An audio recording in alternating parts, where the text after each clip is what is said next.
Hey everyone, Karen the Warp Spinster here. Thank you for joining me today for Sunday Sundries. Today I'm going to do a high fives for patterns, actually more pattern companies and designers that I really like. And then I will be answering some questions that have come up and sort of a correction addition to last Sunday's show. So let's start with the high fives. And some I have lots of samples for to show you, and some not so much because I've made them and given them away and don't necessarily have photos of them. So the first one I want to talk about is Lynn, who is a local designer here, and I wish I was a little mouse or a little my own brain cell in her brain just to see how it works, because it just fascinates me. She's got a great sense of humor, does some really lovely whimsical designs here for smaller wall hangings. She does lots of sweatshirts. They're really adorable. All kinds of seasons, all kinds of, some are jokes, and some of them are just whimsical, fun things. So I invite you to check out Bloomin' Minds, and that's Bloomin' without a G. I hope the glare isn't too bad here with the sunlight. Let me pull one of these out so in case there's glare. So that's Bloomin' Minds.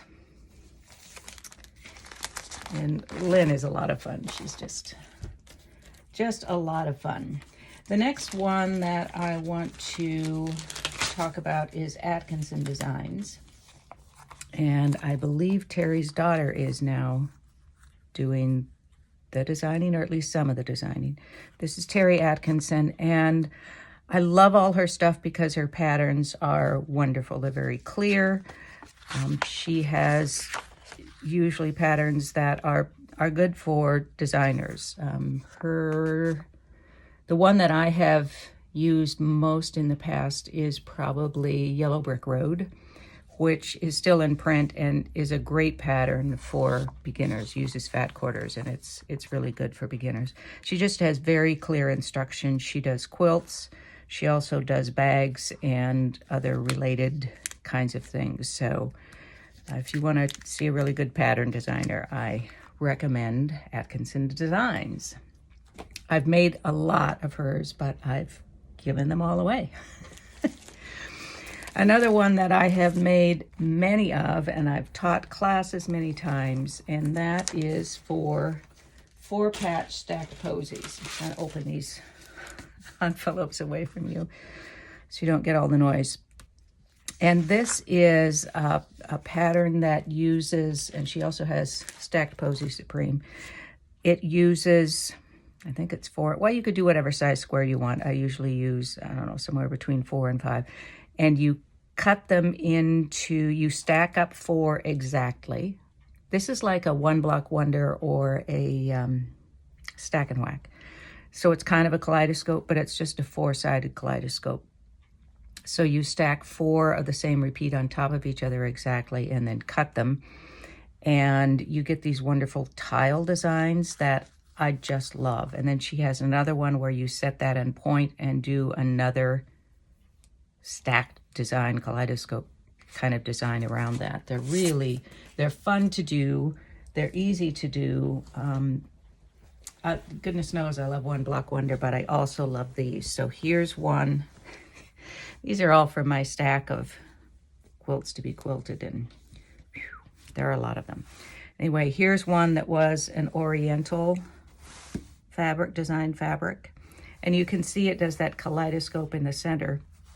The advantage to this, and also one block wonder over stack and whack, in my view anyway, is that once you have cut them, you can turn them. So you have 4 different choices for how you would turn this and what will be the center turning point. They're just a lot of fun to make. Here's one with a Christmas fabric. Looks like it might be a Hoffman. I couldn't swear to it, but it's a Hoffman from probably years ago. And again, you've got all these choices. It's got to be Hoffman with a gold tinged poinsettia. And I also like these, the sashing around them. It's a lot of work to do that. It's a lot of sewing, but I really like that look around it. And then here's another one that was, this is Moda's Chocolat, their first. I have the little thread gremlins in my stack, apparently. Their first Chocolat, I believe this one is. And I have started, let me see if I have it somewhere. This might be it. Pardon the rattling paper here. Nope, I thought I had started one that was the, this might be it actually, where I was going to do where this goes on point, and then you've got another 4 around here that are sort of another kaleidoscope. And that started with, let's see this fabric, rose fabric. So that's a wonderful, wonderful pattern. That's 4 patch stacked posies and 4 patch stacked posies supreme. That's 3. 4 is, all right. No, let's go with this one next. The next one I want to talk about is Crabapple Hill. I like to do handwork and embroidery as well. So these are really good for, I just love doing these because they are both embroidery and patchwork. So this one, for example, they do quite a few of these that are just like red work or blue work or whatever. And then they also have the instructions for doing the patchwork around. And I just love the look of these, and I like doing them. So here's one you can barely see, but it's got like a Alps village in the middle of it, or around it actually. They do, there's a vintage ice skate that they have. This is snowmen here, snowmen and Santa, I guess. It's a snowman alphabet, which is really cute. And I have started that one. I haven't gotten very far, so I didn't show that one. And they also do things like pillows. This is one of my favorite pillows. It's on my bed in the springtime. And they also do bags. So this has knitting in it. So this has embroidery. It also has bead embellishments there. And then here's another bag of theirs. Trying not to clang the handles around. I love this one. I just adore this pattern. And then the little tiny shoe flies there. And this one is holding another one of their patterns that I just think is a hoot. And that is the Quilting Witches Gill Knitting. And this one, they do this also, which is to tinge. You do some coloring with crayons and then do the embroidery around it. And those are a lot of fun too. This is just, I mean, this is a hoot. I've done the coloring on this panel. I think there are 4 of these panels. And they're just a lot of fun. They have some beautiful, sweet, romantic kinds of things. And then they also have some whimsical, fun things. So that's Crabapple Hill. If you like handwork and embroidery, they're perfect for you. And now finally, Judy, it's actually Quiltworks. Quiltworks. It's Judy Niemeyer. And she is kind of one of the queens anyway of paper piecing, foundation paper piecing. And while I had done some paper piecing before I started doing her patterns, I really fell in love with it with hers because she has templates for not only the paper piecing, of course, but also for cutting the pieces ahead of time so you aren't wasting a lot of fabric. They're oversized, so you have some leeway in what you're doing, but you're not wasting fabric because you're getting them roughly the size and shape that you need. So this is one that I have actually finished the top. I have not quilted it yet, haven't decided yet how I want to quilt it. But the paper piecing, of course, is ideal because you get all these points just right. This one also has applique, they don't all. And I have a ton of these. I'm gathering fabric for, I don't know, probably a couple dozen. I should have brought the samples out for this. I do have 2 sets of placemats made from that. And then I'm also working on this 4th of July for a friend of mine. Fortunately, he's very patient. Now, these are quite complex. They might look daunting to you, but I really like her style of piecing. And this one has curves, which can, you know, freak people out. But we've talked about curves. It's okay. You can do it. But she also has easier ones, or more for beginner ones. So you can check out the whole line. It's quiltworks.com. Again, I think her daughter is starting to do some designing too. So there's a little bit of a change in look, but basically the same thing. And here are the pieces that I've started doing. Here's a bag full of this shape to start, and I have all of these down there too that will get pieced onto top of those. And I just, you know, I love paper piecing because you get those points really well. And she doesn't always, the points, as you can see, aren't always going right to the edge. So sometimes you're meeting points to an edge, but not always. And I kind of like that too. So those are my 5 high fives for today. And the paper piecing actually segues into the first of the questions that I have. And all of that is now buried under all of this. And that is related to last week's paper piecing template demo that I did. And a couple of people pointed out to me, thank you, because I always like to learn things, is related to this piece here.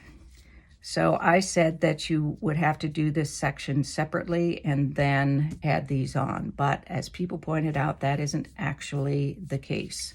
So before I put on B5 here, I could have laid down this piece first, flipped the white over that, or vice versa, it wouldn't matter.